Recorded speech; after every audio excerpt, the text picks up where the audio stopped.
Good morning. एक बार फिर से आप सभी का स्वागत है साध्य पीएससी एकेडमी में। और बिल्कुल हम हो चुके हैं एक बार फिर से लाइव। और जैसा कि आप सबको पता है कि हम कौन कौन सा सब्जेक्ट पढ़ेंगे, संविधान, पंचायती राज और छत्तीसगढ़ में प्रशासन। यदि आप एग्ज़ाम दिला रहे हैं, सामने आपका एग्ज़ाम है सीजी टेट का, उसके बाद है शिक्षक भर्ती और व्यापम के जो भी पेपर दिलाएंगे उसमें जो 3 सब्जेक्ट है उसका अच्छा खासा वेटेज रहता है, जिसमें से एक है आपका संविधान, दूसरा है आपका पंचायती राज और तीसरा क्या है आपका छत्तीसगढ़ में प्रशासन। बहुत सारे बच्चों को मन में ये डाउट रहता है कि सर हम सहायक शिक्षक वाले हैं तो हमारे सिलेबस में आएगा कि नहीं आएगा। बिल्कुल, सहायक शिक्षक वाले भी जितने भी बच्चे हैं उनको भी पढ़ना होगा क्या आपका ये क्लास। क्यों? आपने यदि सिलेबस चेक किया होगा तो पहले ये 150 नंबर का सिलेबस आता था, ठीक है। पहले कितने नंबर का आता था? 150 नंबर का। अब कितने नंबर का आ रहा है आपके? 100 नंबर का आएगा। तो फिलहाल हम कौन कौन सा सब्जेक्ट रहेगा ये देखते हैं, फिर आपका नंबर उसके हिसाब से डिवाइड हो जाएगा, ठीक है। सबसे पहले बाल विकास एवं शिक्षण शास्त्र, सामान्य हिंदी, सामान्य अंग्रेजी, गणित और विज्ञान और सामाजिक अध्ययन। हम जो क्लास में पढ़ेंगे वो किसके अंतर्गत पढ़ेंगे? आपके सामाजिक अध्ययन, एक ये वाला चैप्टर, और दूसरा सामान्य ज्ञान, ठीक है। अगर मैं बात करूं सहायक शिक्षक में, तो सहायक शिक्षक में केवल कौन सा ऐड हुआ है आपका? केवल और केवल सामान्य ज्ञान, ठीक है। लेकिन वहीं यदि मैं बात करूं शिक्षक के लिए, तो शिक्षक के सिलेबस में आपका दोनों दिया हुआ है, सामाजिक अध्ययन भी और सामान्य ज्ञान भी। तो चाहे आप शिक्षक की तैयारी कर रहे हो, चाहे सहायक शिक्षक की तैयारी कर रहे हो, दोनों बच्चों को पढ़ना होगा, ठीक है। दोनों बच्चों में कौन काउंट हो जाएंगे आपके? शिक्षक और सहायक शिक्षक दोनों। तो बहुत सारे बच्चों को ये डाउट रहता है कि सर हम वर्ग 3 की तैयारी कर रहे हैं सहायक शिक्षक का, तो हमें पढ़ना है कि नहीं पढ़ना है। तो बिल्कुल आप एक बार अपना सिलेबस चेक करिएगा अच्छे से। सिलेबस में अच्छे से मेंशन किया होगा। अगर आप वर्ग 3 यानी कि सहायक शिक्षक की तैयारी कर रहे हैं तो आपके सिलेबस में क्या लिखा होगा? सामान्य ज्ञान। और यदि आप शिक्षक की तैयारी कर रहे हैं तो आपके में सामाजिक अध्ययन भी लिखा होगा और सामान्य ज्ञान लिखा होगा, ठीक है। दूसरा बात, चाहे आप वर्ग 3 का तैयारी करो चाहे वर्ग 2 का, आपको छत्तीसगढ़ पढ़ना ही है। और छत्तीसगढ़ जहाँ पर पढ़ोगे वहाँ पर आपको क्या पढ़ना पड़ेगा? पंचायती राज। छत्तीसगढ़ पढ़ोगे तो आपको और क्या पढ़ना पड़ेगा? छत्तीसगढ़ में प्रशासन। तो कहीं ना कहीं आपका लिंकअप करता है कौन? आपका ये वाला पोर्शन। तो आपको क्लास अटेंड करना होगा, ठीक है। रोज़ शाम को 6 बजे आपका क्या होता है? MCQ। जो बच्चा सिर्फ ये 6 बजे वाला MCQ देख लेगा, ठीक है। बहुत सारे बच्चे ऐसे हैं जो पढ़ लिए हैं, ठीक है। अब पढ़ लिए हैं तो उनको ये लगता है कि सर हमें MCQ करना है, तो 6 बजे मैं MCQ करवाता हूँ। कितना बजे? रोज़। सिर्फ वो MCQ अटेंड करेंगे तो आपको नए नए तरीके का क्वेश्चन मिलेगा, ठीक है। तो बिल्कुल आज आपका पहला क्लास है, बस ज़्यादा टाइम नहीं, मैं 2 से 5 मिनट आपका एक बार सिलेबस डिस्कशन करूँगा, उसके बाद हम क्लास स्टार्ट करेंगे। बहुत सारे बच्चे जैसे कि लगता होगा कि सर हम ऑलरेडी सिलेबस कंप्लीट कर लिए हैं करके, ठीक है। कोई दिक्कत नहीं है, वो तो अच्छी बात है, आपने सिलेबस कंप्लीट कर लिया है तो।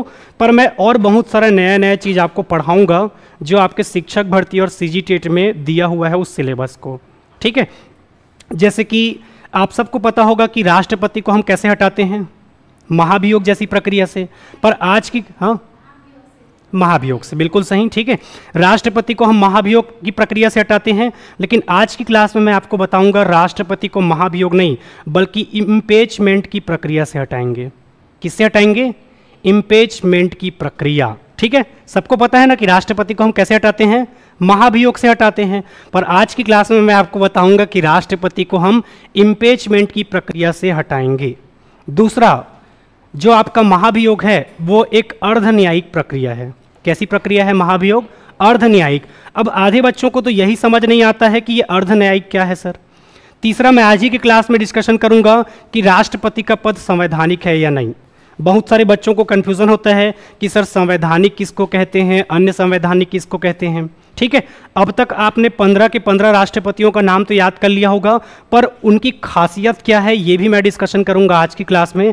मैंने कहा भी था कि आप जितना बार पढ़ेंगे आपको नया नया चीज़ सीखने को मिलेगा। 90% मैं क्या पढ़ाऊंगा आपको? सेम ही पढ़ाऊंगा जैसा आपने पहले पढ़ा हो, ठीक है। पर आज की क्लास में मैं क्या पढ़ाऊंगा आपको? इम्पीचमेंट की प्रक्रिया क्या होती है ये हम देखेंगे, ठीक है। दूसरा, बहुत सारे बच्चों को ये दिक्कत है कि सर किसको MLA कहते हैं, किसको MP कहते हैं। चलो बताओ, MLA किसको कहते हैं? विधायक को। और MP किसको कहते हैं? कैसे पता चला आप लोगों को? ये तो फिर डायरेक्ट रटा उठाया हो गया, मान के चलो कि सर विधायक को हम MLA कहते हैं और संसद को MP कहते हैं, है ना। तो कारण पता है आप लोगों को? किसी को आप में से नहीं पता? ठीक है, एमएलए का फुल फॉर्म क्या होता है? मेंबर ऑफ लेजिस्लेटिव, ठीक है, यानी कि आपके विधानसभा को जो सदस्य होता है उसको हम क्या कहते हैं? एमएलए। और एमपी का फुल फॉर्म क्या होता है? मेंबर ऑफ पार्लियामेंट, और पार्लियामेंट को हम हिंदी में क्या कहते हैं? संसद। अब थोड़ा सा खुलासा कर ही दिया हूं तो आप सभी को मैं बताना चाहता हूं, जिस इम्पीचमेंट के बारे में आज हम पढ़ने वाले हैं वो इम्पीचमेंट कुछ और नहीं बल्कि महाभियोग है, ठीक है। महाभियोग को हम इंग्लिश में क्या कहते हैं? इम्पीचमेंट। हालांकि इतना डीप नहीं पूछेगा व्यापम आपका। दूसरा, अब तक हमने कितना राष्ट्रपति पढ़ा है? 15 राष्ट्रपति। 15 राष्ट्रपतियों के बारे में आज की क्लास में मैं ये बताऊंगा आपको कि कौन कौन सा राष्ट्रपति पद में रहते रहते क्या हो गया था, जिनका डेथ हुआ था। उनके बाद कौन कार्यवाहक राष्ट्रपति बना। भारत का ऐसा कौन सा मुख्य न्यायाधीश है जो आपके राष्ट्रपति और उपराष्ट्रपति दोनों के रूप में कार्य किया है। निर्विरोध जीतने वाला राष्ट्रपति कौन था। स्वतंत्र रूप से राष्ट्रपति बनने वाला कौन था। ठीक है, तो बहुत सारी चीज़ों के बारे में हम डिस्कशन करेंगे। ठीक है, नहीं बिल्कुल गलत नहीं होगा, पुराने लोगों के साथ गलत नहीं होगा। ठीक है, बिल्कुल उनके सारे वीडियो और कंटेंट अभी भी जाते हैं। ठीक है, मैं जितने भी पुराने बच्चे हैं उनको लेकर चलता हूँ। ठीक है, क्योंकि पुराने बच्चे ही तो हमारे मेन बच्चे हैं। अभी अभी के बच्चे तो अभी सिलेबस कंप्लीट करेंगे पहले। सर जी मैं बीएड कर चुकी हूँ तो मुझे डीएलएड करना चाहिए कि नहीं, प्लीज़ सर हेल्प मी, करूँ या ना करूँ, बहुत ज़्यादा कन्फ्यूज़न हो रहा है। देखिए अर्चना जी, यदि आपने बीएड किया है तो आप कहाँ कहाँ पर एलिजिबल हो? वर्ग 2 और वर्ग 1 में। ठीक है, इस बार कितना वैकेंसी आ रहा है? 5000। पिछले कई साल से मैं सुन रहा हूँ कि 5000 आएगा। इसका नोटिफिकेशन कब आएगा किसी को पता नहीं है, एग्ज़ाम कब होगा किसी को पता नहीं है। बस बच्चों को सरकार क्या बना रही है? बेवकूफ़। ठीक है, आजकल वैकेंसी कैसा हो गया है आपका? पंचवर्षीय योजना की तरह हर 5 साल में सरकार जाते जाते वैकेंसी लाएगा और वैकेंसी लाते लाते उसको क्या कर देगा? फंसा के रख देगा। ठीक है, अभी भी कब से बोल रहे हैं ना 5000 शिक्षक भर्ती आएगा करके, अभी तक। अब देखो, अगर सरकार अलग अलग चरण में करने वाली है तो इसको अगर 1.5-2 साल खींची फिर अपने उसका कार्यकाल खत्म होने का नौबत आ जाएगा, तो बहुत सारी दिक्कत है। बात रहा डीएलएड करना चाहिए कि नहीं, तो डीएलएड तो बिल्कुल करना चाहिए। क्यों बताऊं? अभी कितना वैकेंसी आ रहा है आपका?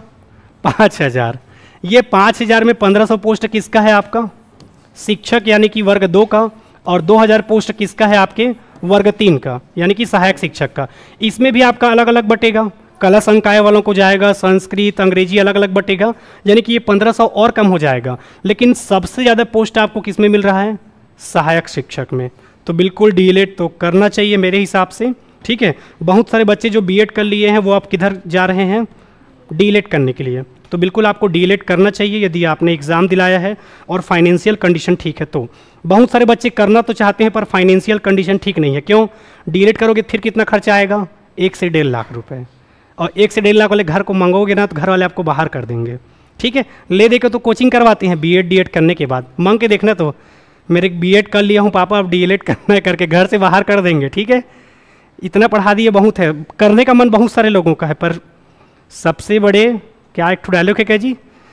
सबसे बड़े क्या है डायलॉग? बाप बड़ा ना भैया, सबसे बड़ा रुपया। भूल जाता हूँ, ये सब याद नहीं रहता मेरे को। ठीक है, तो थोड़ा सा हम सिलेबस पर डिस्कशन करते हैं। सबसे पहले यदि मैं बात करूँ, ठीक है, तो सहायक शिक्षक वाले जो बच्चे हैं उनको कन्फ्यूज़न होता है, उनको मैं पहले दिखा देता हूँ।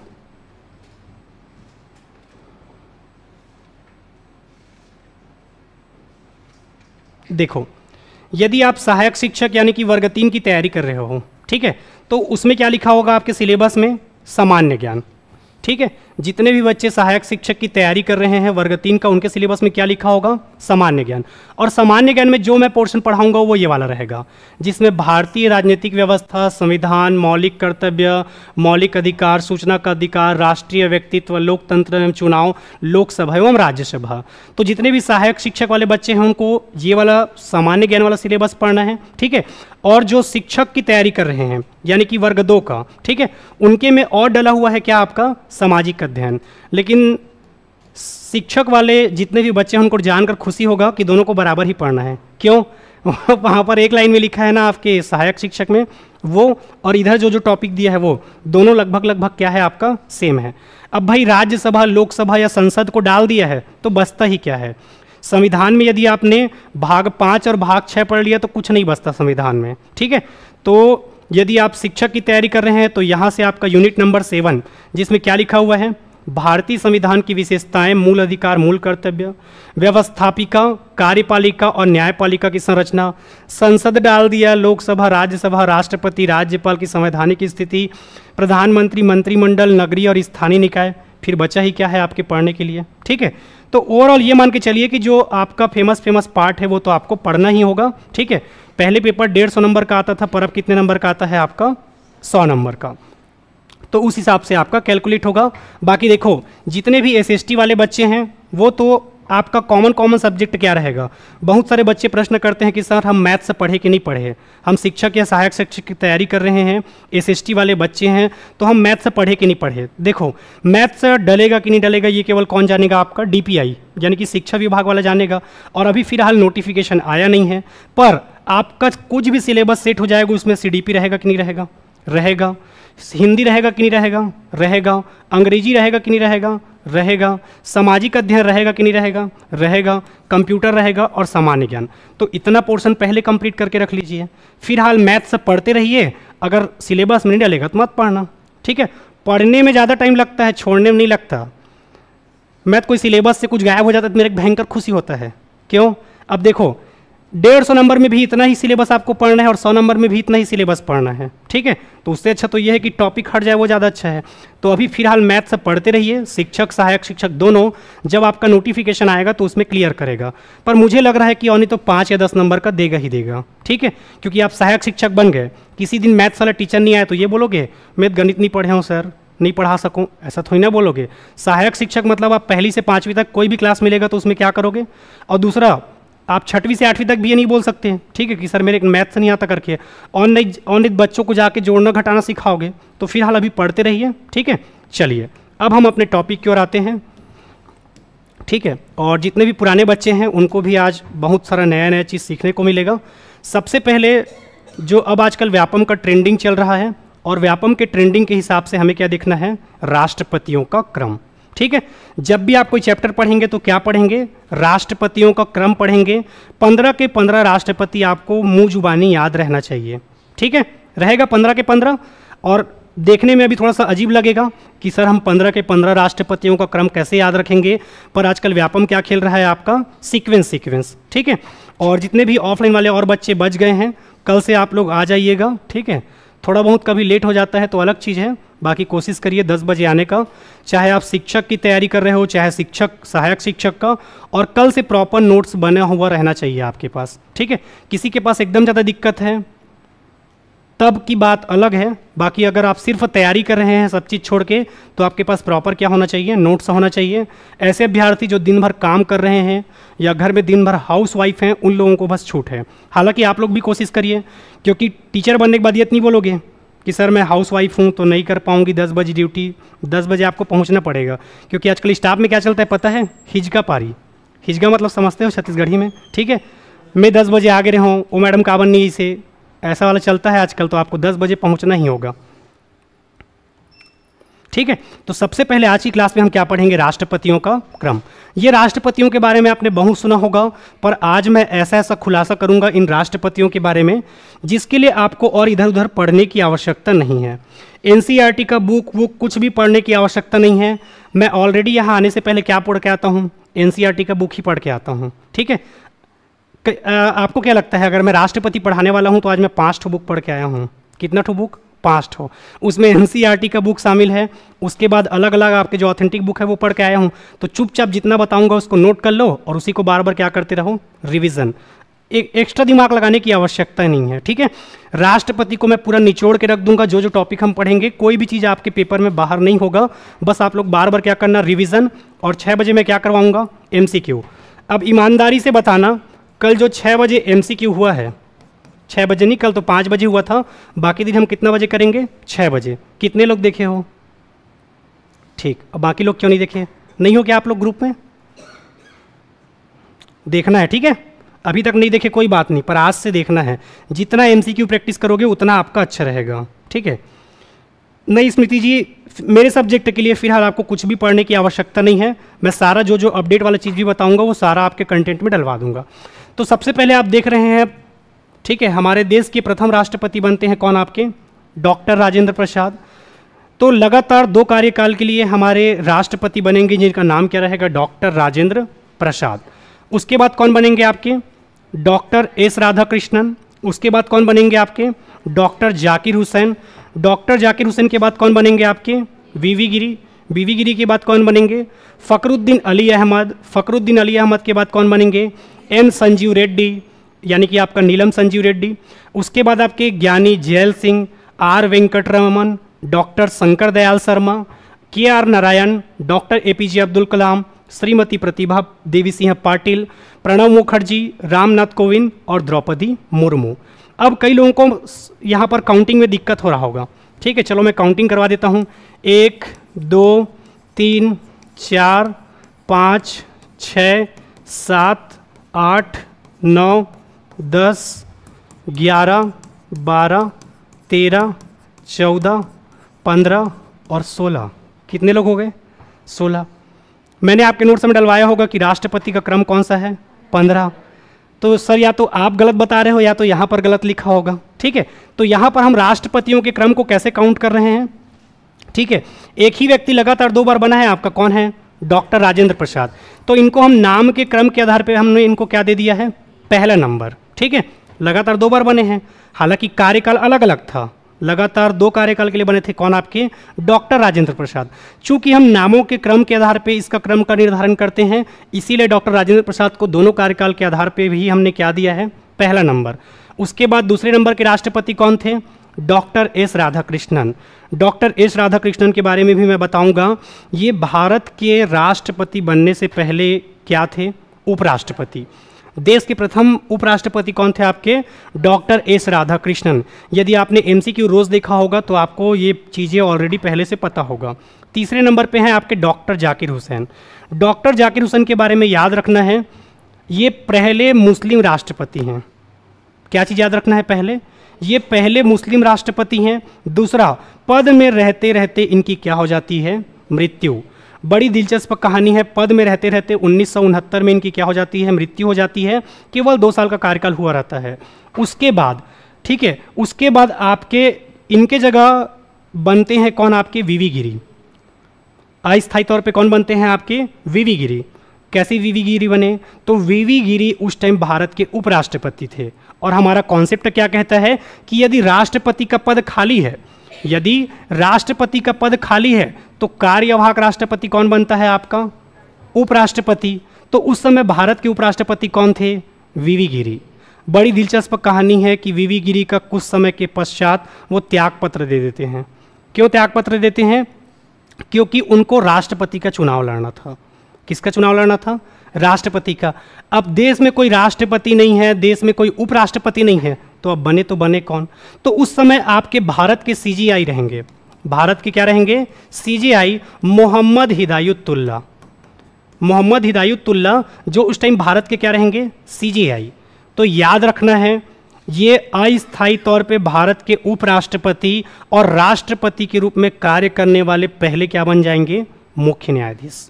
पेपर में पूछता है कि भारत का ऐसा कौन सा मुख्य न्यायाधीश है जो एक बार उपराष्ट्रपति और एक बार राष्ट्रपति के तौर पे बतौर काम किया है अस्थायी तौर पे। क्योंकि आपका नियम ये कहता है कि राष्ट्रपति और उपराष्ट्रपति दोनों का पद क्या है, खाली है। दोनों का पद जब खाली है तो फिर उसका पद कौन संभालता है, आपका सीजीआई। अगर सीजीआई का भी पद खाली है तो सुप्रीम कोर्ट का जो सबसे ज़्यादा सीनियर जज रहेगा वो राष्ट्रपति या उपराष्ट्रपति के कार्यभार को क्या करता रहेगा, अस्थायी तौर पे संभालता रहेगा। तो कहानी की शुरुआत कहाँ से होती है, डॉक्टर जाकिर हुसैन की मृत्यु से। कब होती है उनकी मृत्यु, 1969 में। चूंकि उस टाइम भारत के उपराष्ट्रपति कौन रहते हैं आपके, वीवी गिरी। तो वीवी गिरी कार्यवाहक क्या बन जाते हैं, राष्ट्रपति। कुछ दिनों बाद राष्ट्रपति का चुनाव होने वाला रहता है तो वीवी गिरी भी क्या दे देते हैं, त्यागपत्र, क्योंकि उनको क्या लड़ना था, राष्ट्रपति का चुनाव। अब राष्ट्रपति का भी पद खाली, उपराष्ट्रपति का भी पद खाली, तो भारत के सीजीआई हैं जिनका नाम क्या है, मोहम्मद हिदायतुल्लाह, जो कि क्या बनेंगे आपके कार्यवाहक राष्ट्रपति। उसके बाद अगले आपके राष्ट्रपति बनेंगे कौन, वीवी गिरी। कौन बनेंगे आपके, वीवी गिरी।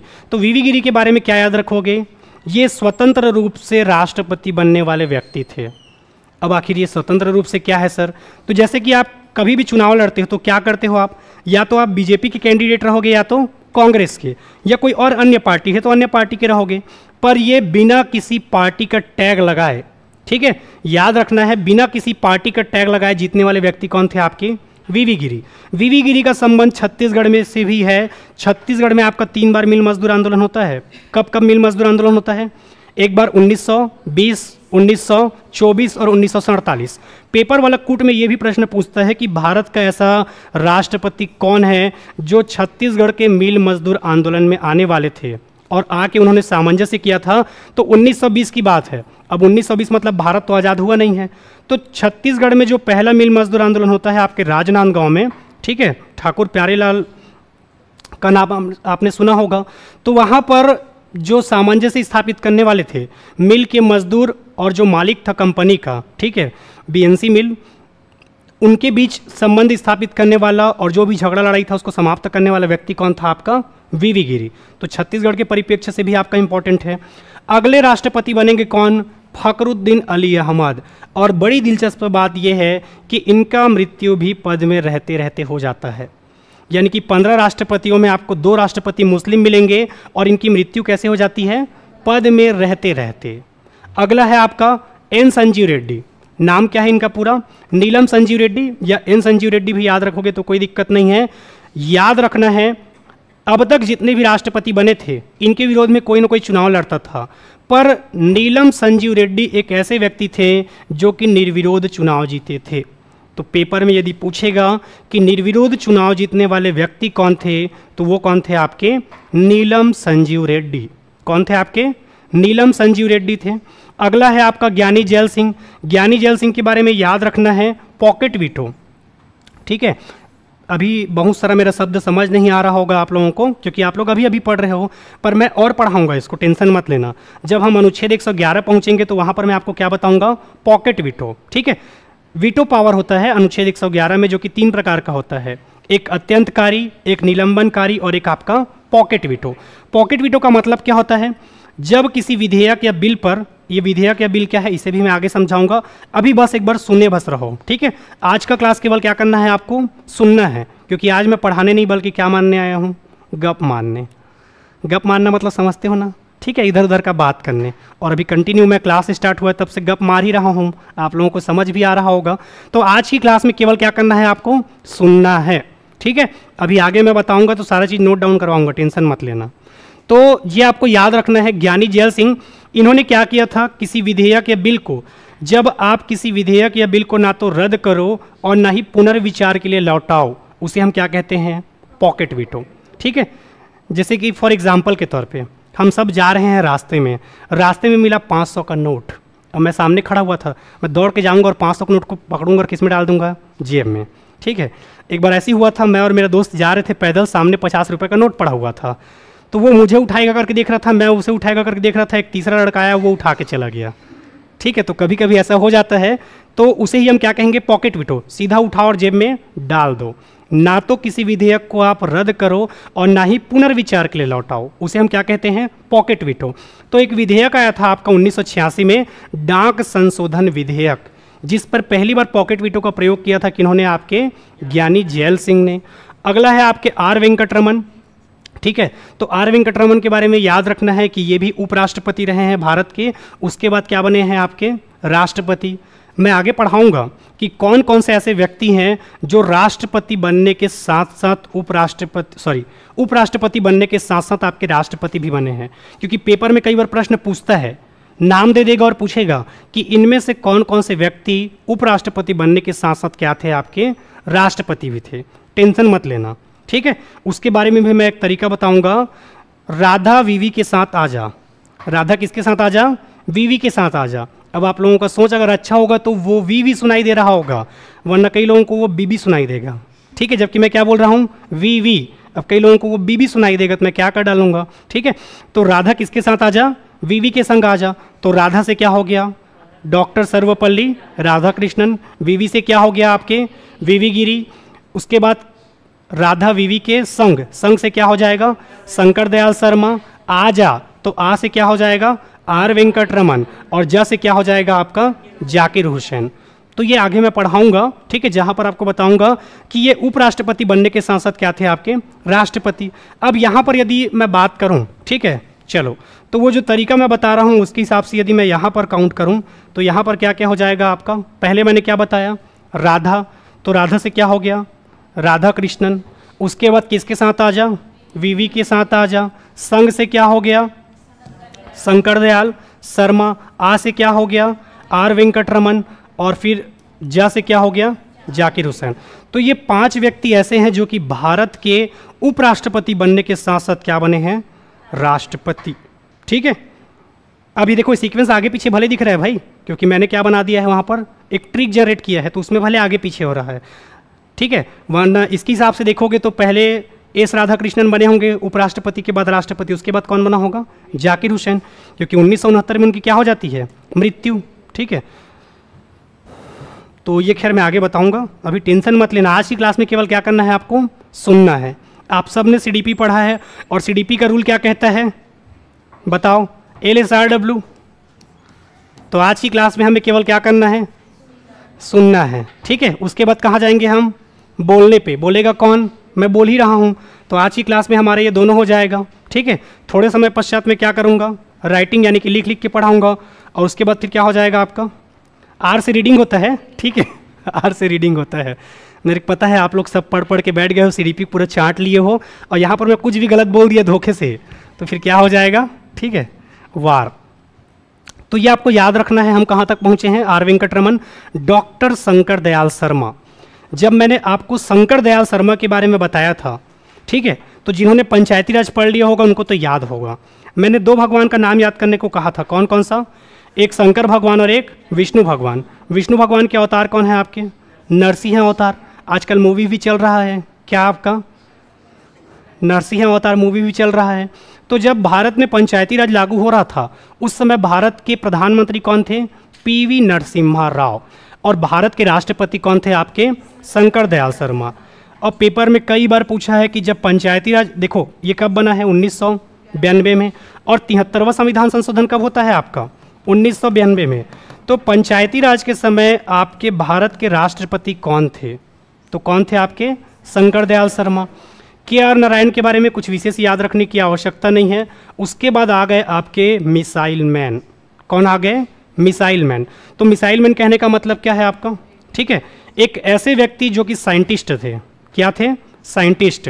और साइंटिस्ट रहने के साथ साथ ये क्या रहेंगे आपके, राष्ट्रपति। सबसे अच्छा जो जोड़ी था ना मेरे हिसाब से, वो अटल बिहारी वाजपेयी जो कि प्रधानमंत्री थे, और राष्ट्रपति कौन थे आपके, डॉक्टर APJ अब्दुल कलाम। सबसे अच्छा जो कोऑर्डिनेशन था, आपने सुना होगा स्माइलिंग बुद्धा, सुना है आप लोगों ने, ठीक है, लाइव हूँ क्या जी मैं अभी, चलो फिर भी बता सकता हूँ क्या दिक्कत है। स्माइलिंग बुद्धा कुछ और नहीं बल्कि भारत क्या कर रहा था आपका, परमाणु बम का परीक्षण कर रहा था। ठीक है, आप में से कोई मूवी देखे हो क्या, पोखरान, जॉन इब्राहिम वाला, ठीक है, वो मूवी देखोगे तो और बड़ा मज़ा आएगा। अब देखो बात कुछ ऐसी है कि स्माइलिंग बुद्धा का टेस्टिंग कर रहा था कौन, आपका भारत। क्यों टेस्टिंग कर रहा था, क्योंकि चाइना, अमेरिका और रसिया के पास अच्छा खासा क्या था, न्यूक्लियर बम था। अब वो न्यूक्लियर बम ऐसा था कि वो भारत के ऊपर कभी भी क्या कर सकता था, आक्रमण। अब केवल भारत के पास क्या नहीं था, परमाणु बम नहीं था। अब परमाणु बम का रूल ये था कि आप जल, थल और आकाश में टेस्टिंग नहीं कर सकते। कहाँ कहाँ पर नहीं कर सकते, जल, थल, थल मतलब आपका ज़मीन, और आकाश में क्या नहीं कर सकते, टेस्टिंग नहीं कर सकते। इधर से APJ अब्दुल कलाम का कॉल आता है, किसको, अटल बिहारी वाजपेयी को, सर मैंने परमाणु बम तैयार कर लिया है, कहाँ पर फोड़ूं। अभी चुचुटिया फटाकत नो है, ठीक है, कि घर के बगल में रख के फोड़ देवे। और रूल क्या है कि आप उसको कहाँ कहाँ पर टेस्टिंग नहीं कर सकते, जल, थल और आकाश में आप उसको टेस्टिंग नहीं कर सकते। अब बड़ी विषम परिस्थिति, उधर मीटिंग चल रहा है अमेरिका के राष्ट्रपति के साथ, किसका, क्योंकि देखो अमेरिका के राष्ट्रपति का रूल क्या होता है, जैसे कि हमारे यहाँ सर्वे सर्वा कौन होता है, प्रधानमंत्री। लेकिन दूसरे राज्यों में, दूसरे देश में जब आप जाओगे, जैसे कि अमेरिका, चाइना, रसिया या ब्रिटेन जिसे इंग्लैंड के नाम से जानते हो, वहाँ पर रोला किसका रहता है, राष्ट्रपति का। दूसरा, अभी आगे मैं पढ़ाऊंगा कि भारत में जो राष्ट्रपति बनेगा वो जितना बार चाहे उतना बार बन सकता है, पर अमेरिका में कोई भी व्यक्ति केवल 2 बार राष्ट्रपति बन सकता है। हालांकि ये इंटरनेशनल रिलेशनशिप का टॉपिक है और आपके एग्जाम में पूछेगा भी नहीं, पर पूछ दिया तो तो याद रखना है, अमेरिका में कोई भी व्यक्ति कितना बार बन सकता है? केवल 2 बार। अभी कौन है अमेरिका में राष्ट्रपति? Donald Trump. ठीक है, पहले वो हमारा आदमी हुआ करता था, पर आजकल देख रहे हो ना, टैरिफ पे टैरिफ, टैरिफ पे टैरिफ लगा रहा है। टैरिफ लगाने के पीछे भी कारण है। ठीक है, हुआ कुछ ऐसा कि अभी भारत और पाकिस्तान का क्या चल रहा था? युद्ध। ठीक है, इंटरनेशनल रिलेशनशिप एक सब्जेक्ट है, आपके CGPSC और UPSC में पढ़ते हैं, और बड़ा ही इंटरेस्टिंग टॉपिक है। ठीक है, मज़ेदार, जिसे पढ़ने में आपका ना दिलचस्पी खासा अच्छा रहेगा। पाकिस्तान और भारत का युद्ध चल रहा था, तो डोनाल्ड ट्रंप ने क्या बोला कि मैं इसको शांति करवा रहा हूँ, इनको युद्ध को रुकवा रहा हूँ, क्योंकि इनको क्या चाहिए था? शांति का नोबेल पुरस्कार। और शांति का नोबेल पुरस्कार तब मिलेगा आपको, जैसे कि अभी यूक्रेन और रसिया के बीच क्या चल रहा था? युद्ध। जब आप यूक्रेन और रसिया के युद्ध को रुकवा देते तो आपको क्या मिल जाता? शांति का नोबेल पुरस्कार। मेरे एक मिलने वाला था, चूक गया था मैं रसिया बात करने के लिए पुतिन से कि भैया रुकवा दोगा। ठीक है, एक तो हम छत्तीसगढ़िया सीधा साधा। ठीक है, एक ठो कॉल आया था मेरे पास, फ्रॉड कॉल, कहीं बाहर से था। अब वो क्या समझता है कि छत्तीसगढ़िया लोग बहुत क्या होते हैं? सीधे साधे। इतना चमकाया, मैं बोला कि छत्तीसगढ़ का पहले इमेज क्या था? छत्तीसगढ़ मतलब नक्सली। ठीक है, छत्तीसगढ़ में नक्सली भी कैसे आए थे, एक आध दिन क्लास मेरा लाइव नहीं रहेगा तो बताऊंगा। ठीक है, क्योंकि वो काफ़ी संवेदनशील मुद्दा है, मैं आज बताऊंगा। और कल कहाँ पर रहूँगा? ठीक है, तिहाड़ जेल में, तो अभी बताना नहीं चाहता उस मुद्दे को। फिलहाल हम बात कर रहे थे कि अटल बिहारी वाजपेयी और अमेरिका के राष्ट्रपति के बीच क्या चल रहा था? मीटिंग। अब कॉल आता है कि महोदय जी, उस टाइम कौन थे आपके राष्ट्रपति? APJ अब्दुल कलाम। स्माइलिंग बुद्धा का क्या करना है? टेस्टिंग। ये स्माइलिंग बुद्धा कुछ और नहीं बल्कि आपका क्या है? Nuclear bomb. रूल ये था कि आपको जल, थल और आकाश में क्या नहीं करना है? टेस्टिंग नहीं करना है। अब मामला पूरा फंस गया कि टेस्टिंग करे तो कहाँ पर करे? तो पोखरान, जो कि राजस्थान में आपका जगह है, वहाँ पर ज़मीन के अंदर बहुत ज़्यादा गड्ढा खोदा गया, और ज़मीन के अंदर गड्ढा खोद के हमारे पास 3 ठो न्यूक्लियर बम था जिसको टेस्टिंग करना था। तो अटल बिहारी वाजपेयी, ठीक है, शेरो शायरी वाले प्रधानमंत्री, उन्होंने बोला फोड़ दो, देखेंगे जो भी होगा। पहली बार जब फूटा, और ऊपर में हमारे ऊपर क्या लगा हुआ है? स्पेस से जो सैटेलाइट है वो हमको देख रहा है, वहाँ का जो भी रहता है सैटेलाइट देख रहा है उसको। तो पहले बार एक जब फोड़े तो थोड़ा सा हिल गया राजस्थान का जो वो पोखरण वाला एरिया था। तो पाकिस्तान कॉल किया अमेरिका में कि महोदय जी, भारत परमाणु बम का टेस्टिंग कर रहा है, तुम देख भी नहीं रहे हो करके। तो अमेरिका क्या बोला कि बेटा हम सैटेलाइट से देख रहे हैं, बेवकूफ़ मत समझो हमको। वहाँ पर क्या आया है? तूफान। दूसरे वाले भी फोड़ दिए। ठीक है, फिर थोड़ा सा धरती हिलने लगा, और तीसरा वाला जब फूटा तो वहाँ पर का जो आसपास का घर था वो गिरने लगा, और टूट फूट के एक ऐसा तूफान आया, क्योंकि लगातार 3 टेस्टिंग हुआ। तो तीसरा वाला जब परमाणु बम, न्यूक्लियर बम जब फूटता है आपका, तो भयंकर ज़्यादा क्या मच गया था? राजस्थान में कोहराम मच गया था। तब अमेरिका के राष्ट्रपति को पता चला। ठीक है, अब उस टाइम रूल ये था कि आपको कहाँ कहाँ पर टेस्टिंग नहीं करना है? जल, थल और वायु में। तो अब फिर भारत के ऊपर क्या लगने लगा? इमरजेंसी, क्योंकि बाकी सब पावरफुल देश, चाइना, अमेरिका, रसिया, ठीक है, और हालांकि रसिया हमारा अंदरूनी क्या था? दोस्त था। तो भारत के ऊपर अब इमरजेंसी लगने लगा कि तुमने क्या किया है? नियमों का विरोध किया है। और हमारे शेरो शायरी वाले प्रधानमंत्री कौन? अटल बिहारी वाजपेयी, उन्होंने कहा कि अच्छे से रूल पढ़िए। ठीक है, रूल नंबर 14 में क्या लिखा हुआ है कि आपको टेस्टिंग जल, थल और कहाँ पर नहीं करना है? वायु में, आकाश में। और हमने कहाँ पर टेस्टिंग किया है? ज़मीन के अंदर। तो पूरा खेल क्या हो गया? ख़त्म। ठीक है, क्योंकि रूल क्या था आपका? 3 जगह नहीं करना है, और उन लोग इतना दिमाग नहीं लगा पाए कि ज़मीन के अंदर भी तो टेस्टिंग कर सकते हैं। ठीक है, पाकिस्तान बेचारा बोलता रह गया। पाकिस्तान की हालत आजकल हम लोगों की जैसी हो गई है। क्यों? बेरोजगार जब रहोगे और किसी का अच्छा सजेशन दोगे तो कोई मानता है क्या? नहीं मानता। मेरे जगह अगर कोई कलेक्टर आके पढ़ाएगा और कहेगा कि बेटा मैं जितना कंटेंट पढ़ा रहा हूँ आपको केवल उतना करके चले जाओ, एग्जाम में आएगा, उसका मानोगे कि नहीं मानोगे? मानोगे। तो सारा खेल किसका है? कामयाबी का। ठीक है, मुझे पर्सनली लगता है कि एक असफल आदमी जितना अच्छा सजेशन देगा आपको, उतना सफल आदमी नहीं देगा। ठीक है, आपके ही भाई बहन होंगे। ठीक है, जैसे कि मैं अपनी बात बता रहा हूँ, हालांकि अभी पढ़ा रहा हूँ फिलहाल। मेरा भाई एक अच्छी जगह जॉब करता है। अब अच्छे जगह जॉब करता है और बैचलर है, तो जाहिर सी बात है कि 5 से 10 हज़ार में उसके महीने का खर्च क्या हो जाता है? ख़त्म। अब उसको पापा छोड़ने की मतलब अब बाकी बचा हुआ पैसा वो कहाँ भेजता है? घर में। मेरे से छोटा है तो उसका मार्केट वैल्यू बढ़ गया है आजकल घर में। पापा उसको दुर्ग लेने जाएंगे, लाने जाएंगे, और मेरे आज तक अभनपुर छोड़ने नहीं आए हैं। कारण समझ रहे हो? क्योंकि मैं क्या हूँ आज भी? बेरोजगार।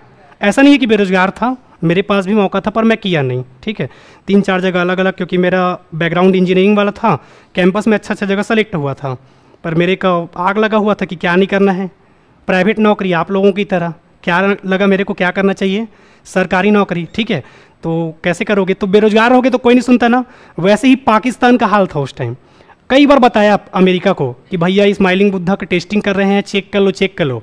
अमेरिका ठहरा क्या, इंटेलिजेंट आदमी, सैलरी रेट से देख रहे हैं हम लोग। तो पाकिस्तान का हालत किसके जैसा हो जाता है कभी कभी, हमारे जैसा। बेरोजगार रहोगे तो कोई सुनता है कि आपकी बात को, नहीं सुनता, ठीक है। तो कैसे करोगे, पर पोस्ट मिलते ही सब चीज़ क्या हो जाएगा, बराबर। कहते हैं कि पोस्ट लेने के बाद मिट्टी को छू दोगे तो सोना बन जाता है, बोलते हैं। छू देखना था आप लोग, ठीक है, ऐसा बोलते हैं भाई। मेरे दोस्त लोग बोलते हैं कि पोस्ट लेने के बाद मिट्टी भी छू दोगे तो क्या बन जाता है, सोना। हमारे घर बोर करवा रहे थे पापा, तो कोई महाराज था, वो बोल दिया कि अपने बड़े बेटे से कराओ पूजा पाठ तो पानी ज़्यादा निकलेगा करके। और मेरे को पता था कि इधर मेरा लक काम नहीं कर रहा है करके, ठीक है। मेहनत तो मैंने कर लिया था, पर मेरा क्या काम नहीं कर रहा है, लक, ठीक है। मैं एकदम पंडित टाइप से पूरा पहन के चला गया, पूजा वूजा कर रहा था। बोर को जो खोदने आया था वो क्या समझ गया कि मेरा कोई पंडित है करके। और मैं वहाँ पर हनुमान चालीसा पढ़ रहा हूँ, भयंकर पूजा पाठ कर रहा हूँ। क्यों? क्योंकि मेरा किस्मत क्या चलता है, खराब। और घर वाले मेरे पूजा करवा रहे हैं, अब मैं कैसे करूँ, ठीक है। क्योंकि किस्मत खराब रहता है तो हर चीज़ करने में डर लगता है ना, तो मेरे डर लग रहा था। और मैं सोचा कोई यहाँ पर पानी नहीं निकल, भगवान चल ठीक है, बाकी चीज़ में धोखा देता तो सजाज मत देवे, घर वाला मन के सवाल है। और वहाँ पर इतना पानी निकला कि मैं भी बहुत खुश हो गया, क्योंकि पहली बार क्या साथ दिया था, मेरा किस्मत। तो आप मेहनत करते रहिए। तो हम कहाँ तक पहुँचे थे, आपके APJ अब्दुल कलाम तक। कल से कोशिश करिएगा कि सब लोग 10 बजे आ जाओ, ठीक है। अगर इनकेस कुछ इमरजेंसी रहता है तो अलग चीज़ है, ठीक है। बाकी कोशिश करिएगा, क्योंकि मैं अच्छा फैक्टर बताऊंगा जो कि केवल आपके एग्जाम के पॉइंट ऑफ व्यू से क्या रहेगा, इंपॉर्टेंट। उसके बाद आपके अगले राष्ट्रपति बनेंगे कौन, प्रतिभा देवी सिंह पाटिल। अब तक आप लोगों ने देखा होगा कि एक भी महिला राष्ट्रपति थी क्या, नहीं।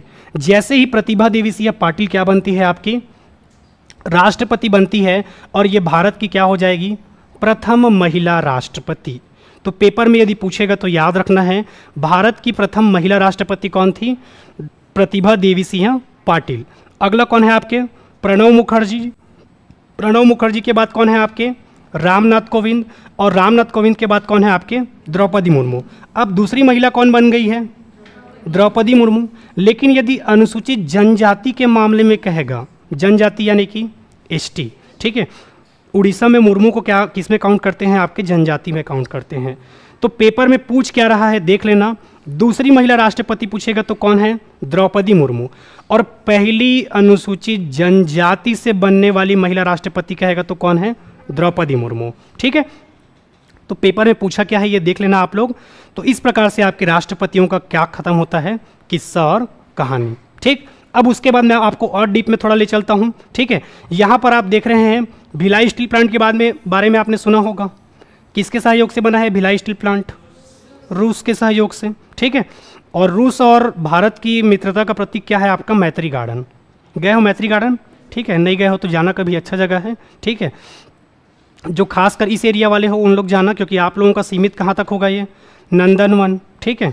पर मैत्री गार्डन भी अच्छा है, जाना कभी मौका मिलेगा तो जब भिलाई स्टील प्लांट का क्या किया जा रहा था, ठीक है, उद्घाटन किया जा रहा था, उस समय आपके कौन से राष्ट्रपति भारत आए थे, छत्तीसगढ़ आए थे, डॉक्टर राजेंद्र प्रसाद।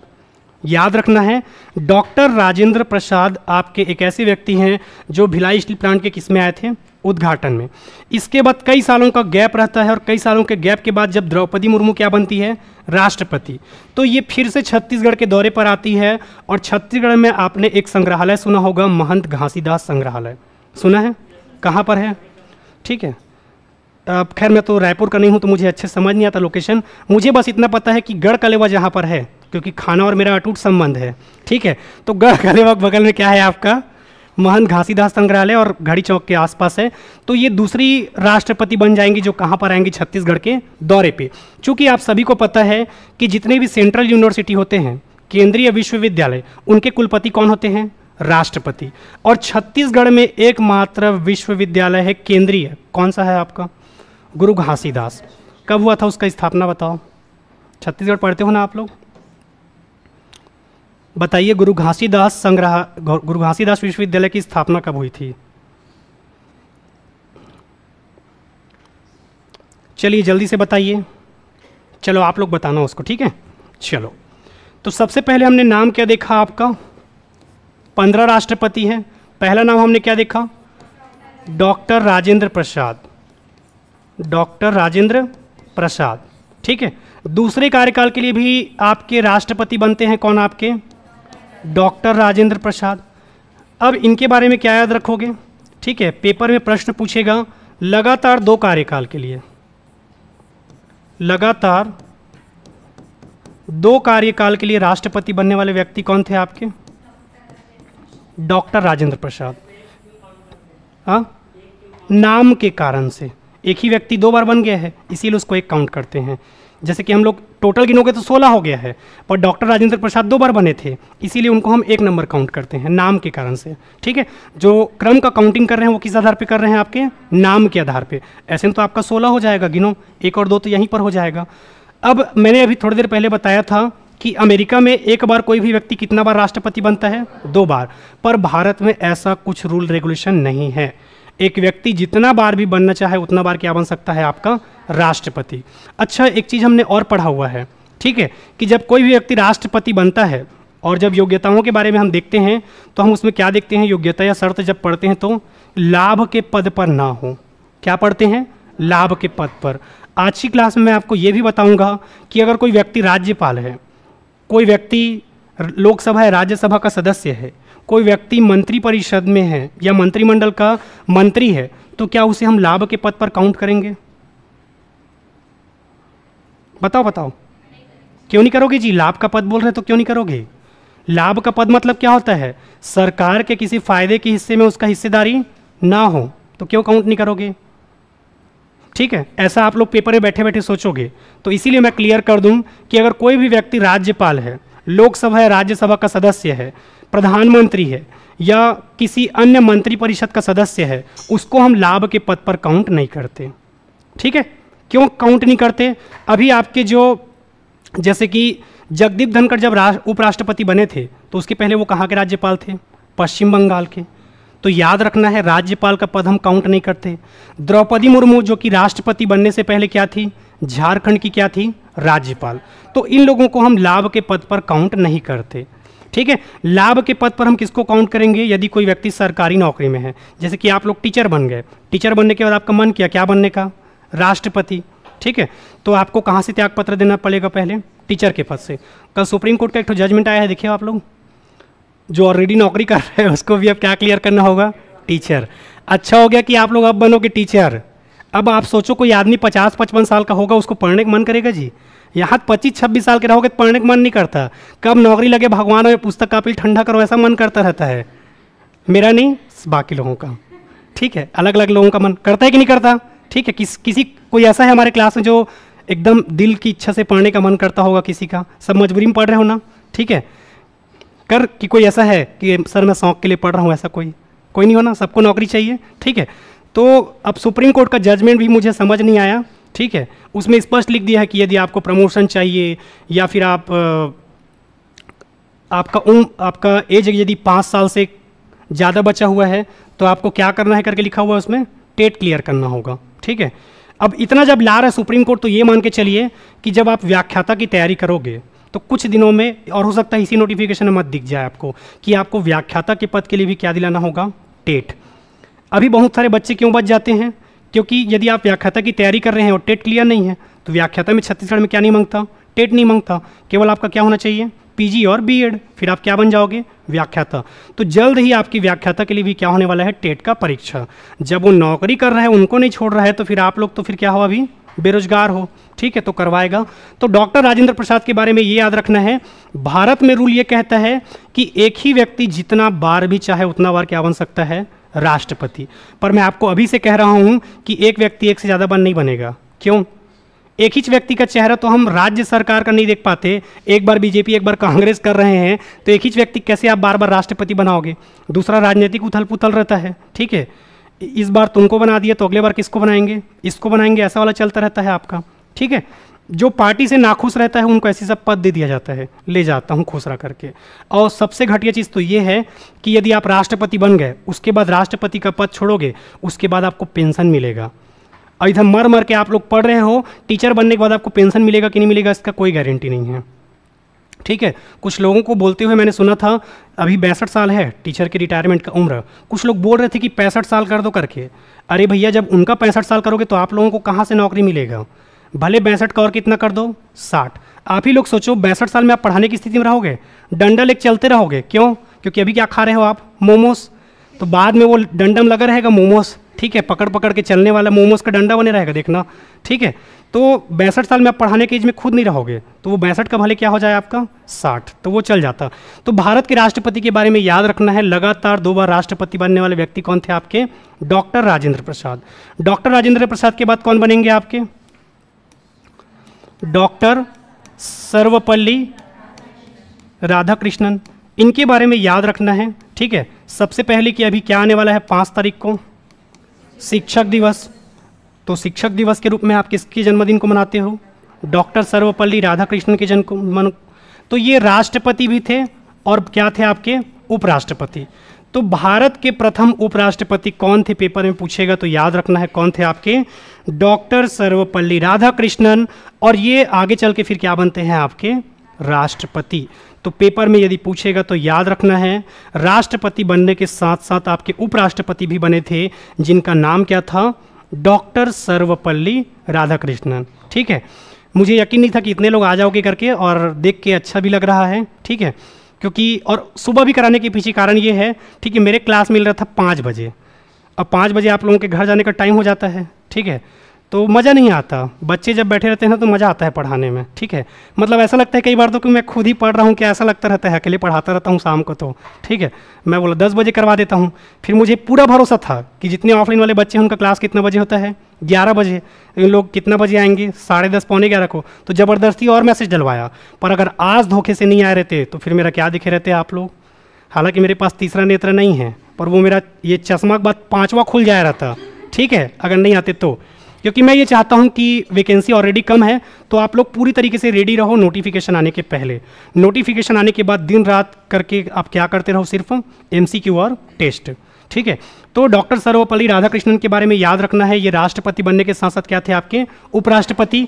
कल क्लास में आओगे तो जितना आज पढ़ाऊंगा उसको रिविज़न करके, और आपके पास हैंड रिटन नोट्स होना चाहिए, ठीक है। और अगर किसी के पास कुछ विषम परिस्थिति है तो चीज़ अलग है, जैसे कि घर में दिन भर आपको काम करना पड़ रहा है, या यहाँ से क्लास अटेंड करके आपको रात रात भर काम करना पड़ रहा है, तो अलग चीज़ है। बाकी सिर्फ यदि आप तैयारी कर रहे हैं तो आपके पास क्या होना चाहिए? कल हैंड रिटन, ठीक है। नोट्स मैं डलवा दूंगा, ठीक है। नोट्स तो मैंने 15 दिन पहले ही डलवा दिया था। एक बच्चा कॉल करता है कि सर यहाँ गुरुजी लोग पागल हैं क्या, क्लास चालू नहीं हुआ है और नोट्स को पहले से डलवा दिए हैं। और वो बच्चा मेरे ही बोल रहा था, ठीक है, मैं समझ गया, मीटिंग में वो बात बोले ना तो समझ नहीं आया। सब टीचर लोग सोच रहे हैं कि हम लोग तो नहीं डलवाए हैं अभी से, और मैं चुपचाप बैठा हूँ, क्योंकि वो बच्चा क्या बोल दिया है कि यहाँ गुरुजी लोग पागल हैं क्या करके। मैं इसलिए डलवा दिया था जी। कई लोग क्या करते हैं, एक साथ प्रिंट आउट कराते हैं, और एक साथ प्रिंट आउट कराते हैं तो क्या पड़ता है? सस्ता। पर मेरा अच्छा सोचना बाकी के लिए क्या हो गया? थोड़ा सा लॉस हो गया, ठीक है। संविधान आपका बदलने वाला चीज़ तो है नहीं, ठीक है, केवल क्या बदलता है? इसका जो पद रहता है वो बदलता है। तो मैं सोचा कि बच्चे लोग एक साथ क्या करा लेंगे? Print out. अब कौन नहीं कहते महूँ पता नहीं चली से, क्योंकि यहाँ पर क्या होता है, जैसे कोई बच्चा कंप्लेन किया है तो उसका नाम सामने नहीं लाते, क्योंकि नाम पता चल गया टीचर को, फिर वो क्या खाएगा? खुन्नस, जो कि एक टीचर की सबसे घटिया क्वालिटी है ना। कई बार बच्चे लीगल चीज़ पे कंप्लेन करते हैं, जैसे कि क्लास है मेरा 10 बजे और मैं एकदम टसन से आऊँगा हीरो बन के, पूरा चश्मा वश्मा लगा के, ब्लेजर वेजर मार के 10:30 को। अच्छा लगेगा क्या? नहीं लगेगा, ठीक है, आप लोग भी गाली दोगे। तो कई बार बच्चे लीगल भी कंप्लेन करते हैं, इसीलिए बच्चों का क्या नहीं होता? नाम उजागर नहीं होता। क्योंकि आप लोग क्या बनने वाले हो? टीचर। आप लोगों का भी आगे क्या होगा? कंप्लेन। तो आप लोगों को खुन्नस नहीं खाना है, ठीक है। तो ये आपको याद रखना है, कल आपके पास हैंड रिटन नोट्स रहे और इतना क्या करके आओगे आप? रिविज़न। और 6 बजे मैं क्या कराऊंगा आपको? MCQ। चाहे आपने वो टॉपिक कवर किया हो ना किया हो, तब भी चुपचाप बैठ के क्या देखते रहना? MCQ। क्योंकि मैंने पहले ही कहा है मैं व्यापम के पैटर्न के आधार पर ही पढ़ाऊंगा, ठीक है। पहले मैं कुछ साल पहले जब पढ़ाया हूँ तो बच्चों को पूछ लेना, 15 के 15 राष्ट्रपतियों को मैं नहीं पढ़ाता था, केवल पहला कौन था ये बताता था और अभी कौन है उसको बताता था, क्योंकि व्यापम ऐसे ही पूछता था कि पहला राष्ट्रपति कौन था भारत का और वर्तमान में कौन है, इतना पूछता था। पर आजकल पिछले 5 पेपर से क्या खेल रहा है व्यापम? सीक्वेंस। मैं पूरा डिटेल में पढ़ाता हूँ बच्चों को सारा टॉपिक, और पेपर में प्रश्न कहाँ से आ जाता है आपके? सिर्फ ऊपर से, ठीक है। तो सिर्फ एक एग्जाम में पूछा था, उसके बाद मैंने कन्वर्ट कर दिया था, सारे का क्रम पढ़ाने लग गया था, तो उसके बाद बना भी प्रश्न। तो डॉक्टर सर्वपल्ली राधाकृष्णन। इसके बाद कौन बनेंगे आपके अगले राष्ट्रपति? जाकिर हुसैन। अब ये जाकिर हुसैन के बारे में क्या जानते हो आप लोग? ठीक है, एक याद रखना है कि ये क्या थे आपके? प्रथम मुस्लिम राष्ट्रपति। प्रथम क्या है ये? मुस्लिम राष्ट्रपति। और राष्ट्रपति के पद पर रहते रहते इनका क्या हो गया था? मृत्यु। तो पेपर में यदि पूछेगा तो याद रखना है, भारत के पहले मुस्लिम राष्ट्रपति कौन थे आपके? डॉक्टर जाकिर हुसैन। इसके अलावा पद में रहते रहते इनकी क्या हुई थी? मृत्यु। और ये भी राष्ट्रपति बनने से पहले क्या थे आपके? उपराष्ट्रपति। तो याद रखना है। हालांकि लास्ट में मैं वो तरीका और बता दूंगा, ठीक है। राधा वीवी के संग आ जाओ, उसको मैं राष्ट्रपति और उपराष्ट्रपति खत्म होगा उसके बाद बता दूंगा। पर फिलहाल आपको याद रखना है डॉक्टर जाकिर हुसैन के बारे में, ये पहले मुस्लिम राष्ट्रपति थे, पद में रहते रहते इनकी क्या हो जाती है? मृत्यु। और इनके बाद इनके अलावा याद रखना है कि ये राष्ट्रपति बनने से पहले क्या थे आपके? उपराष्ट्रपति। चूंकि इनकी मृत्यु होती है 1969 में। कब होता है आपका? 1969 में। जैसे ही इनकी मृत्यु होती है, अब मृत्यु हो गया, चूंकि ये कौन से पद पे थे? राष्ट्रपति। अब याद रखना है, रूल आपका ये कहता है कि जब राष्ट्रपति का पद खाली होता है तो कार्यवाहक राष्ट्रपति कौन बनता है आपका? उपराष्ट्रपति। और उस समय भारत के उपराष्ट्रपति कौन थे? वीवी गिरी। तो वीवी गिरी क्या करेंगे? ठीक है, वीवी गिरी के बारे में याद रखना है, चूंकि ये भारत के उस टाइम क्या थे? उपराष्ट्रपति थे। और रूल ये कहता है कि अगर राष्ट्रपति का पद खाली है तो ये कार्यवाहक राष्ट्रपति का क्या करेगा? काम करेगा। कुछ समय पश्चात याद रखना है कि आपके वीवी गिरी की क्या हो जाती है? कौन है मृत्यु वाला? जिंदा आदमी को मार दिए आप लोग। मैं जानता था ये लाइन बोलूँगा, ठीक है। जैसे कि घर में कई लोगों का आदत रहता है, सुरुंग गाना गा दिए, ठीक है, नन्ना मुन्ना राही हूँ करके, फिर बाकी बचे हुए आपके घर के लोग गाना गाते रहेंगे, देश का सिपाही हूँ करके।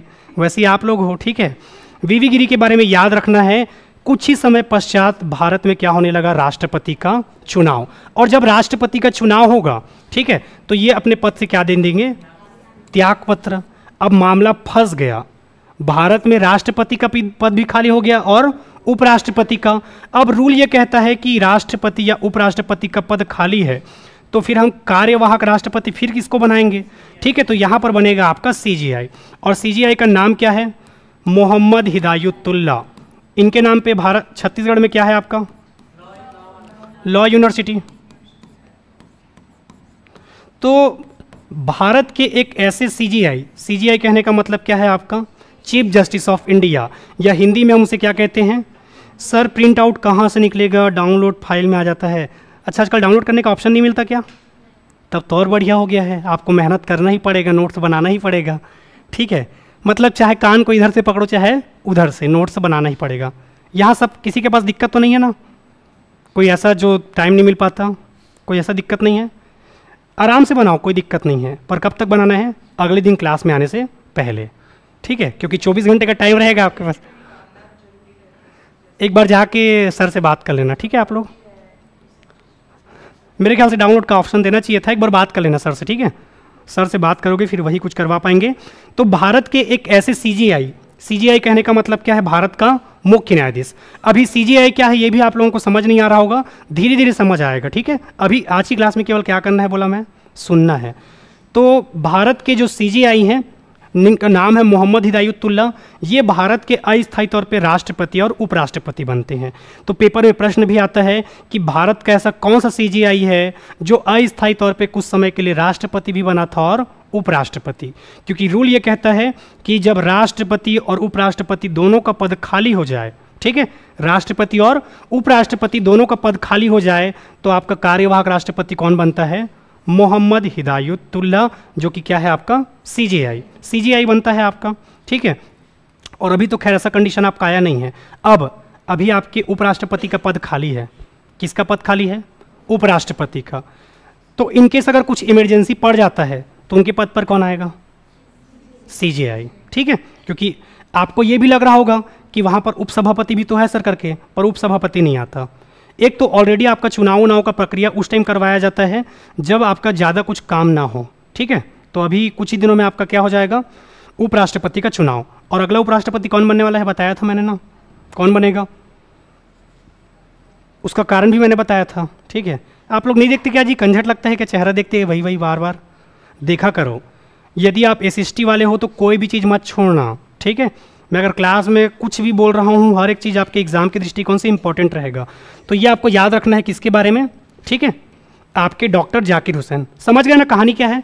डॉक्टर जाकिर हुसैन का 1969 में क्या हो जाएगा? मृत्यु। चूंकि वो उस टाइम क्या थे? राष्ट्रपति। तो वीवी गिरी क्या थे उस टाइम भारत के? उपराष्ट्रपति, उनको क्या बनाया जाता है, राष्ट्रपति। कुछ टाइम बाद राष्ट्रपति का क्या था, चुनाव, तो यहाँ से वो त्याग पत्र दे देते हैं। ठीक है, तो इतना आपको याद रखना है। इसके बाद अगले राष्ट्रपति कौन बनेंगे आपके, वीवी गिरी। कई बार देख के चक्कर खाक मत गिर जाना, वराहगिरी। ठीक है, इनका पूरा नाम क्या है, वराहगिरी, और फिर भी का मतलब क्या है जी, वराहगिरी वेंकटरमन गिरी करके पूरा है। तो कई बार पेपर में अगर ऐसा दे दिया तो सर ये वीवी गिरी पढ़ाए थे, वराह कहाँ से आ गया मत सोचना। ठीक है, हालांकि पेपर में जनरली इनका नाम क्या देता है आपका, वीवी गिरी, क्योंकि छत्तीसगढ़ के लोग क्या होते हैं, आलसी। क्यों आलसी, किसी को लिखने का मन नहीं करता। चाहे मेरी बात कर लो चाहे आपका, लिखने का मन करता है क्या किसी को, नहीं करता ना, सही सही बताना, ये मत सोचना कि सर आलसी बोल रहे हो, तो ऐसा नहीं। ठीक है, मैं खुद लिख दिया हूँ शॉर्ट में। अब वीवी गिरी के बारे में क्या याद रखोगे, सबसे पहले याद रखना है कि ये राष्ट्रपति बनने से पहले क्या थे आपके, उपराष्ट्रपति। इसके अलावा ये स्वतंत्र रूप से राष्ट्रपति बनेंगे। स्वतंत्र रूप से कहने का मतलब क्या है, बिना किसी पार्टी का टैग लगाए। जैसे कि जब भी कोई व्यक्ति चुनाव लड़ता है तो या तो वो बीजेपी का रहेगा या तो कांग्रेस का या किसी अन्य पार्टी का, तो बिना किसी पार्टी का टैग लगाए स्वतंत्र रूप से राष्ट्रपति बनने वाले व्यक्ति कौन थे आपके, वीवी गिरी। ठीक है, और वो छत्तीसगढ़ वाला नहीं लिखवा रहा हूँ क्योंकि वो आप छत्तीसगढ़ पढ़ोगे और छत्तीसगढ़ का मिला मजदूर आंदोलन पढ़ोगे तो वहाँ पर ऑलरेडी आपको बताया जाएगा। ठीक है, तो वीवी गिरी के बारे में याद रखना है कि ये भारत के राष्ट्रपति बनने से पहले क्या थे आपके, उपराष्ट्रपति भी थे। और इसके अलावा याद रखना है स्वतंत्र रूप से ये चुनाव जीतने वाले क्या थे आपके, व्यक्ति थे। वीवी गिरी के बाद अगला कौन है आपका, कौन है जी वीवी गिरी के बाद, फखरुद्दीन अली अहमद। अब याद रखना है ये क्या हो गया आपके, फखरुद्दीन अली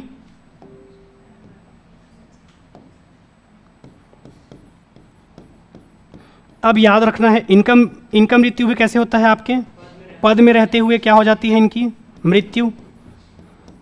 और दूसरा याद रखना है ये दूसरे क्या हो जाएंगे आपके, मुस्लिम राष्ट्रपति।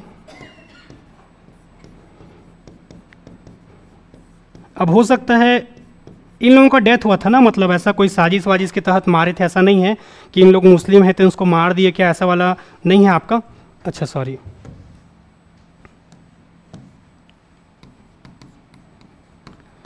ठीक है, तो ये आपको याद रखना है, पद में रहते हुए इनका क्या हो जाता है, मृत्यु। दूसरा आपको याद रखना है ये दूसरे नंबर के क्या है आपके, मुस्लिम राष्ट्रपति। ठीक है, ये सब अभी तक पेपर में नहीं पूछा है, पर आजकल व्यापम का देख रहे हो ना, कहीं से भी वो प्रश्न उठा रहा है।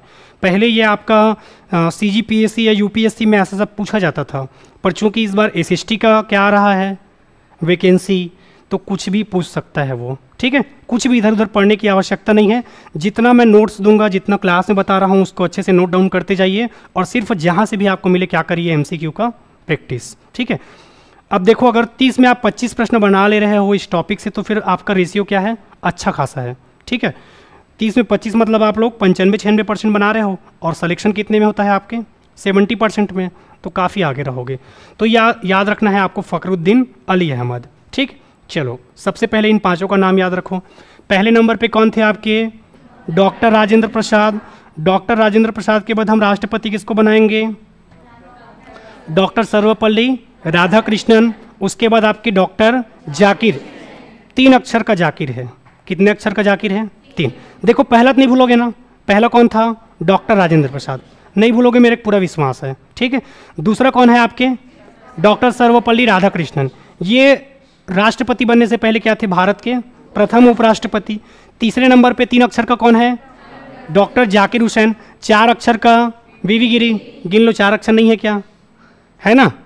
ठीक है, 5 अक्षर में कौन हो गया, फखरुद्दीन। 5 अक्षर है कि नहीं है, कि गलत बोल रहा हूँ। अब वो हिंदी के हिसाब से मत गिनना भाई, सर ये ऊक मात्रा है ते 2 गिनबो, ये 4, वो वाला नहीं, अभी हिंदी क्लास नहीं है भैया। ठीक है, क्योंकि अभी आपको क्या करना है, कुछ ना कुछ तरीके से जमाना होगा। दूसरा, कई बच्चे सोच रहे होंगे कि सर कोई ट्रिक वीक है तो बता दो। मैं झूठ नहीं बोलूँगा, मैं एक भी जगह आपको क्या नहीं बताऊँगा, ट्रिक नहीं बताऊँगा, केवल आपको बार बार रिविज़न करके अपने दिमाग में बसाना है। ठीक है, ट्रिक जितना फॉलो करोगे उतना ही आप क्या करते जाओगे, भूलते जाओगे। और किसी लड़का वाला पढ़ाई टाइम ट्रिक याद करके जाओ क्लास में, नहीं, आपको बार बार मेमोराइज करके बार बार प्रैक्टिस करके याद रखना है। ठीक है, चलो बताओ, पहले राष्ट्रपति कौन है, डॉक्टर राजेंद्र प्रसाद। दूसरे कार्यकाल के लिए भी कौन बनते हैं आपके? डॉक्टर राजेंद्र प्रसाद। उसके बाद फिर दूसरे राष्ट्रपति आपके डॉक्टर सर्वपल्ली राधाकृष्णन। तीसरे नंबर पे 3 अक्षर का जाकिर हुसैन, 4 अक्षर का वीवी गिरी, 5 अक्षर का फखरुद्दीन अली अहमद। लगातार 2 कार्यकाल के लिए राष्ट्रपति बनेंगे कौन? डॉक्टर राजेंद्र प्रसाद। दूसरे नंबर पे हमने देखा डॉक्टर सर्वपल्ली राधाकृष्णन, वो क्या थे राष्ट्रपति बनने से पहले? कौन से नंबर के उपराष्ट्रपति? पहला उपराष्ट्रपति, ठीक है। उसके बाद 3 अक्षर का जाकिर हुसैन। क्या जानते हो जाकिर हुसैन के बारे में? प्रथम मुस्लिम राष्ट्रपति, और पद में रहते रहते इनकी क्या हो जाती है? मृत्यु। और क्या जानते हो? उपराष्ट्रपति भी थे। उसके बाद हमने देखा 4 अक्षर का वीवी गिरी। वीवी गिरी के बारे में क्या जानते हो? प्रथम उपराष्ट्रपति, ठीक है। वो भी क्या थे आपके? एक बार उपराष्ट्रपति थे। दूसरा याद रखना है वीवी गिरी के बारे में, स्वतंत्र रूप से, स्वतंत्र मतलब बिना किसी पार्टी का टैग लगाए वो जीतने वाले क्या थे? आपके व्यक्ति थे, ठीक है। उसके बाद आपको याद रखना है 5 अक्षर का क्या है? फखरुद्दीन अली अहमद। पूरे 15 में 2 लोग मुस्लिम मिलेंगे जिनका क्या हो जाता है? पद में रहते रहते ही मृत्यु। लगभग 2 साल के आसपास होता है इनका कार्यकाल, ठीक है। और तबीयत खराब होने के कारण ही इनका क्या हो जाता है? आपका मृत्यु, ठीक। हाँ हाँ, कम, हाँ इन्हीं का है, फखरुद्दीन अली अहमद का, ठीक है। तो ये आपको याद रखना है, ठीक है। अब उसके बाद अगला हम देखते हैं क्या? एन संजीव रेड्डी।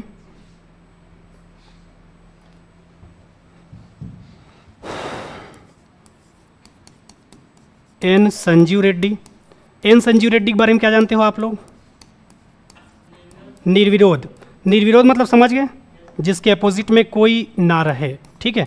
देखना क्लास में एक ऐसा बच्चा भी रहता है जिसका कोई क्या नहीं रहता? विरोध करने वाला, ठीक है।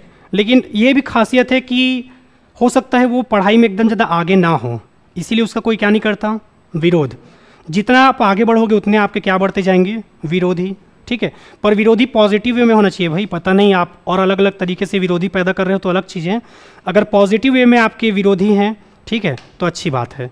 जैसे कि मेरे साथ ये होता है कि मेरे को अगर कोई गाली भी देता है तो सामने में नहीं देता, कैसे देता है? पीठ पीछे, ठीक है। तो क्योंकि सामने में देने के लिए क्या चाहिए? जिगरा थोड़ा सा, ठीक है। तो वैसे ही खैर आप लोगों को भी कोई नहीं देता होगा, सब किस में देते होंगे? पीठ पीछे। और ऐसा कहा जाता है कि अगर कोई आपका विरोध कर रहा है तभी आप क्या हो? जिंदा हो। क्योंकि मरने के बाद हम बेकार इंसान को भी क्या बोल देते हैं? बने आदमी से। मतलब सोचो, अच्छा इंसान कहलाने के लिए आपको क्या करना पड़ जाता है? मरना पड़ता है। मैं कथूँ दादा ईसन से क्या है, ठीक है। 2 लोग बात कर रहे थे, मेरे दोस्त लोग, तो उन लोग बात कर रहे थे कि मुझे स्वर्ग जाना है, मुझे नरक जाना है करके, पर मरने के लिए कोई तैयार नहीं था। क्योंकि मरने के बाद ही पता चलेगा ना आप स्वर्ग जाओगे कि नरक जाओगे करके, है ना। तो मरने को कोई तैयार नहीं है, पर सबको कहाँ जाना है? स्वर्ग। तो ऐसी ही कहानी है आपका। तो वैसे ही हमारे राष्ट्रपति कौन थे? नीलम संजीव रेड्डी। यानी कि कहीं ना कहीं इनका व्यक्तित्व अच्छा रहा होगा, तभी तो क्या बन गए हैं? निर्विरोध। जिस भी ग्राम पंचायत में कोई व्यक्ति अगर निर्विरोध सरपंच बनता है तो वहाँ पर राज्य सरकार के द्वारा 10 लाख रुपए दिया जाता है। कितना लाख रुपए? 10 लाख।